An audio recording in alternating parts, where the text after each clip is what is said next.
We all know the slogan, Virginia is for lovers. So who does Virginia love more, Democrats or Republicans? That's the question. Let me explain. Virginia has its state office elections this November. How Virginia votes in 2021 may be how the entire country goes in the 2022 midterms. Even though Virginia is a small commonwealth of just about 8.5 million people, it's a microcosm of the entire nation. Well, certainly Virginia it looks a lot like America compared to many states. Dr. Stephen Farnsworth from the University of Mary Washington says Virginia is like 4 regions in one. The Northeast, the more liberal part of the state, is not unlike the northeastern United States. We have an agricultural heartland. We have kind of a suncoast in the Virginia Beach area. There is an industrial district around Richmond that is not unlike the industrial part of the Midwest. In other words, Virginia has big cities, suburbs of all sizes, medium cities, small cities, college towns, and rural areas, just like the United States, and a wide variety of people, too. It's important to remember that unlike many states, a lot of people from Virginia, most people who live here now, in fact, came from somewhere else. And so because of the high presence of government workers, including the military bases here in Virginia, we really do have people from all over the country in Virginia.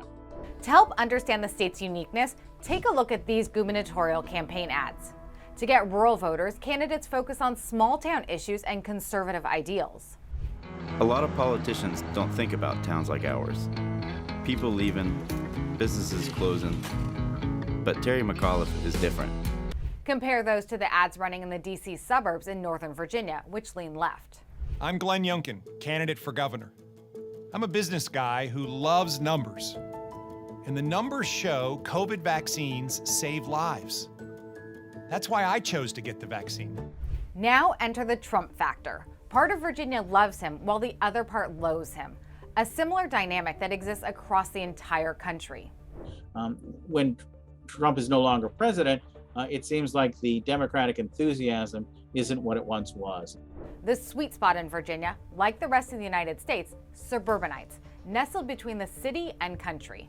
One of the things that Virginia does have is a much higher share of its population living in the suburbs than many states. Many people have live in middle-class communities with middle-class jobs, or upper-middle-class communities with upper-middle-class jobs because of the federal presence here. Sum it all up and you can see why Virginia is a mini version of the United States. A wide variety of regions, diverse people, the Trump factor, and the suburban sweet spot. Did we tell this story fairly and factually? Let me know by using the bias meter.